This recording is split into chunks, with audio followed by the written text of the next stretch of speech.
أعوذ بالله من الشيطان الرجيم. بسم الله الرحمن الرحيم.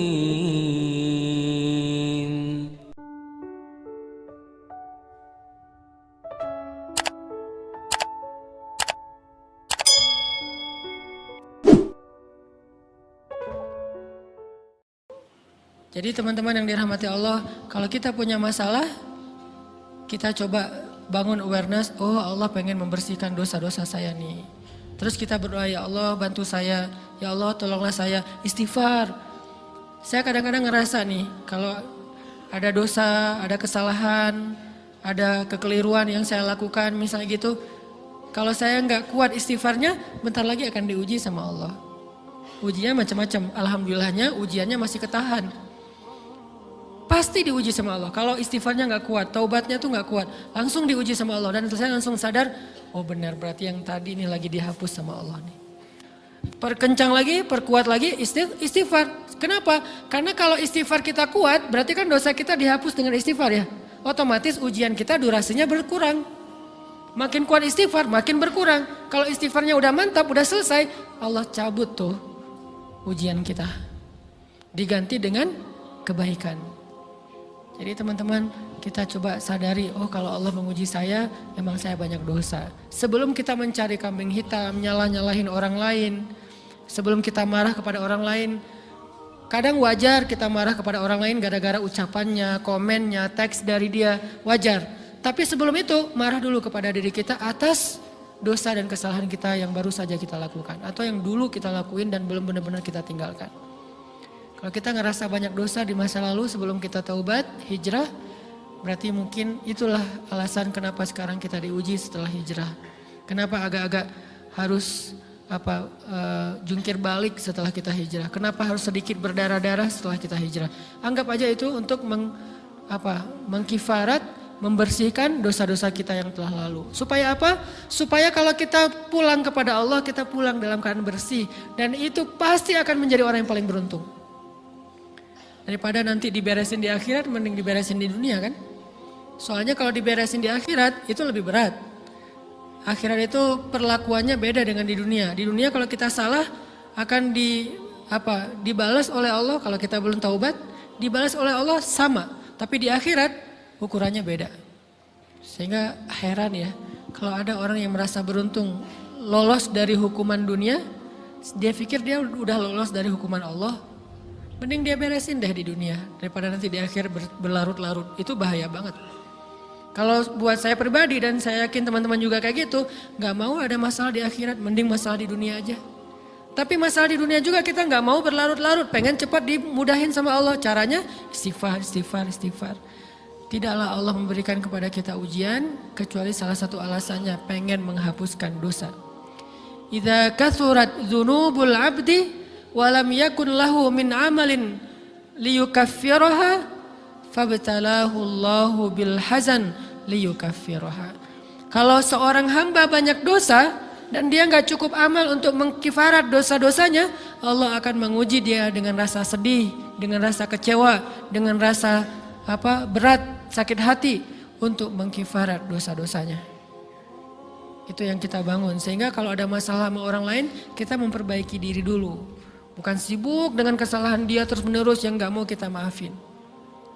Misalnya ada teman kita nih, jadi clash sama kita. Hal pertama yang kita bangun, astagfirullahaladzim saya banyak dosa nih. Tapi kan yang salah dia, ya tapi mungkin dia gak akan mengatakan kalimat itu, gak akan bersikap kayak gitu kalau kita gak punya dosa. Allah sengaja mengutus dia untuk menguji kita lewat kata-katanya, lewat perilakunya, karena kita punya dosa.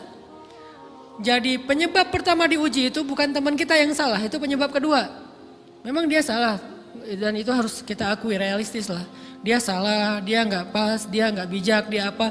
Oke, tapi yang mentakdirkan dia salah kepada kita, Allah Subhanahu Wa Taala. Kenapa Allah takdirkan gitu? Karena kita masih punya banyak dosa.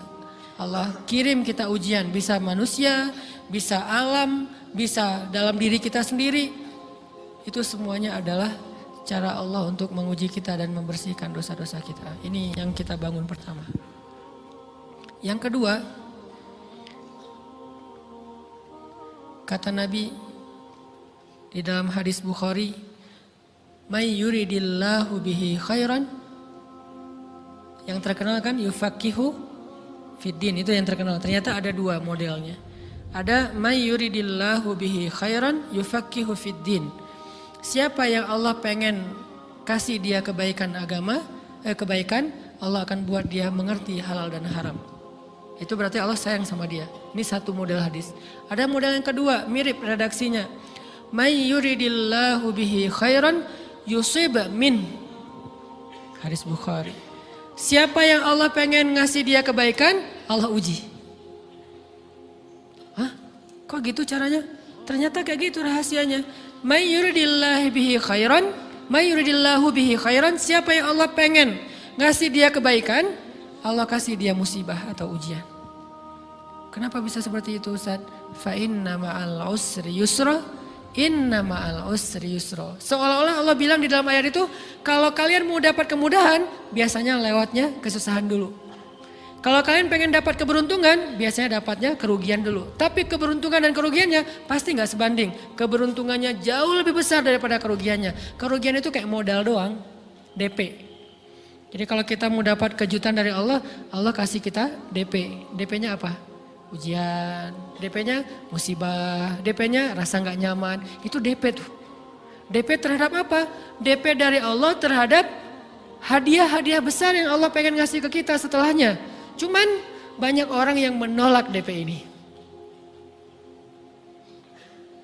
Sama kayak kita misalnya. Kalau kita mau ngasih dia hadiah, kita kasih dia kayak kejutan dulu. Dia lagi ulang tahun nih, disiram air dulu. Setelah itu dikasih hadiah-hadiah yang mahal. Rela gak disiram air demi hadiah? Rela, udah siramin lagi aja. Kalau setelahnya ada hadiah. Yang kita gak rela, kalau setelah disiram, disuruh bersih-bersih sendiri dan gak dikasih apa-apa. Kan gak rela tuh. Berarti ini bab iman. Yakin gak kalau Allah tetap ngasih hadiah? Kan sabar dan iman itu ternyata tahu aman, kembar. Kalau kita yakin Allah ngasih hadiah setelah ngasih kita DP ujian, ya kita akan sabar. Gak apa-apa deh, bentar lagi mau dikasih hadiah, digini-giniin juga gak masalah. Dibully, diapain sama Allah, biarin aja. Ya Allah saya sabar, kan bentar lagi mau dikasih hadiah nih. Ini masalah yakin. Tapi kalau kita gak yakin, apa sih maunya Allah gitu kan. Begitu kalimat ini keluar, maka yang muncul setelahnya adalah mengeluh, berputus asa, dan gak akan sabar menghadapi ujian. Ujian, kata Nabi, may yuridillahu bihi khairan. Siapa yang Allah pengen kasih hadiah, siapa yang Allah pengen kasih kejutan, siapa yang Allah pengen kasih pertolongan, siapa yang Allah pengen kasih kebaikan, yusib min. Allah akan uji dia dulu. Ini sunnatullah. Sehingga kalau kita lagi diuji, yang kita lihat jangan ujiannya, apa setelah itu. Gimana ngelihatnya Ustaz gak kelihatan? Dengan mata hati. Istafti qalbak, tanya kepada hatimu, kelihatan enggak? Dengan mata hati. Gimana ngelihat dengan mata hati? Dengan iman, saya percaya Allah pasti ngasih kebaikan setelah ini. Orang Allah sendiri yang ngomong, enggak ada satu huruf pun di Al-Quran yang salah. Apalagi satu ayat, apalagi dua ayat. Fa inna ma'al usri yusra, ditegesin lagi. Inna ma'al usri yusra. Tapi usr dulu, baru yusr. Dikasih kesusahan sedikit, dikasih kemudahan yang banyak. Dikasih kesusahan sedikit, dikasih kemudahan yang banyak. Ini yang kita coba bangun tajdidul iman. Bangun memperbaharui yakin. Sehingga ketika kita diuji, sedih, wajar. Mengaduh sedikit bukan mengeluh ya. Kalau mengeluh kan nyalahin Allah. Kalau ngaduh, yang namanya orang dicubit kan, itu ngaduh. Tapi kalau, apa sih maunya Allah? Nah itu ngeluh. Antara mengadu dengan mengeluh berbeda. Mengadu, itu manusiawi. Sedih, itu manusiawi. Air mata bahkan bukan hanya manusiawi, itu rahmat dari Allah. Orang yang gak bisa menangis itu yang bahaya. Kalau kita masih bisa menangis, berarti kita masih peka hatinya. Bukankah anak kecil paling sering menangis? Berarti hatinya peka. Siapa lagi selain anak kecil yang paling sering menangis? Cewek. Cowok itu emang gak punya perasaan, makanya jarang nangis. Cewek dikit-dikit nangis, jangan bilang, cemen banget sih nangis, cengeng apa. Enggak, karena dia perasaannya lebih peka dari kita. Itulah kenapa Allah menitipkan bayi kepada perempuan. Kalau dititipin ke laki-laki hancur. Di balik kepekaan perempuan, di balik sensitifnya perempuan, di balik perasaannya yang luar biasa, di situ Allah Subhanahu wa taala menitipkan amanah, dia yang paling baik dalam merawat bayinya. Perempuan secara umum mungkin lebih banyak bicara daripada laki-laki ya. Walaupun ada orang yang perempuan pendiam banget, ada yang nggak ngomong sama sekali, misalnya diem-diem aja, ada. Tapi secara umum perempuan lebih banyak berucap daripada laki-laki. Emangnya ini kekurangan? Bukan. Ini kelebihan. Kalau dia berikan itu dalam hal yang tepat. Apa yang tepat? Mendidik anak. Justru karena perempuan banyak ngomong, lebih baik dalam mendidik anak daripada laki-laki. Laki-laki itu kurang mendidik, kurang mengedukasi kepada anak dengan usia tertentu karena dia jarang memahamkan. Salah hanya marah, salah hanya ditegur. Kalau ibunya jelasin nah gini sebelum tidur ibunya yang ceritain banyak cerita. Saya sendiri ngalamin sering mana seorang ayah sama ibu interaksi sama anak dalam bentuk verbal. Sering ibu. Jadi menangis itu rahmat dari Allah. Gak apa-apa, nangis saja. Dan itu tidak disebut mengeluh. Kamu kok nangis? Kan orang Islam harus sabar. Emangnya nangis dengan sabar itu bertolak belakang? Sabar tetap sabar. Ya nangis jalan aja terus nangis. Nangis apa pakai nangisnya nggak cuma nangis doang, emotikonnya juga nangis, berderai-derai gitu. Sampai air matanya menggenang gitu kan ya. Boleh lah. Ditambah lagi dengan visual menangisnya posting bahwa dia lagi tertusuk duri dengan postingan kaktus atau apalah. Dia pengen share ke semua orang bahwa saya sedang sedih. Sehingga nanti ketika ada orang yang menghibur dia dengan sedikit kata-kata yang sabar ya segala macam, wah makin berderai-derai. Itu belum jadi, kecuali dia keluarkan kata-kata mengeluh, baru dia disebut orang yang banyak mengeluh, berputus asa. Kalau mengaduh wajar, walaupun ada nabi udah diuji berat gak mau mengaduh, apalagi ngeluh. Zakaria digergaji mengadu aja enggak. Kenapa? Karena kata malaikat kalau kamu mengaduh sedikit aja, maka Allah Subhanahu wa taala akan menghancurkan kaum ini. Dia kasihan kepada kaumnya gak mau mengaduh.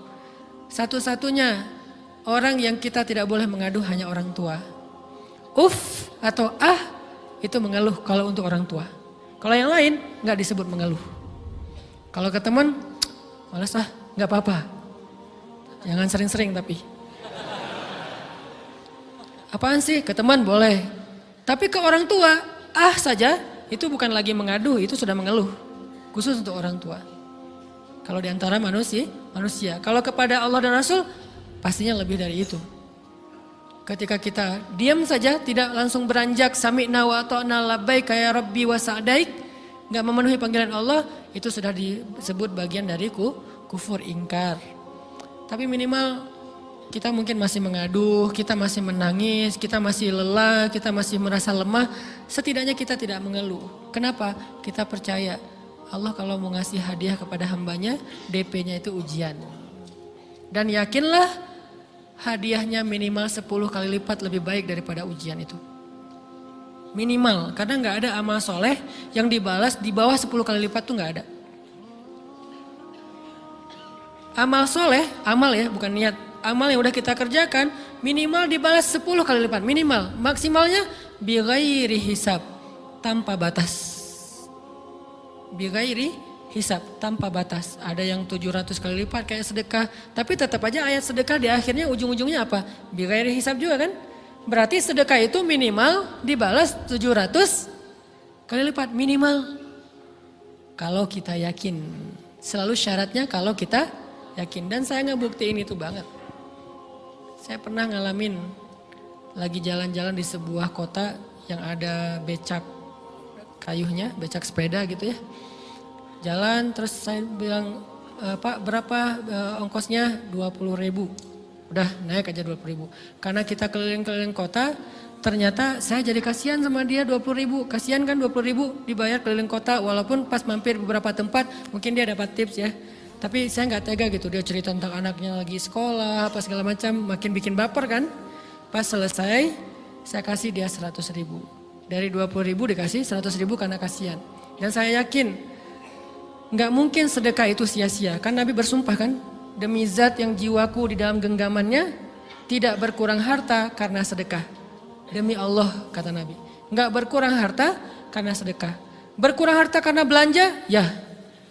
Berkurang harta karena pacaran? Banget. Modal banget kan? Apalagi buat cowok. Tapi berkurang harta karena sedekah? Nggak mungkin kata Nabi. Demi Allah nggak berkurang harta karena sedekah. Berkurang harta karena istri? Nggak. Karena memberi kepada istri itu pahalanya lebih gede daripada sedekah.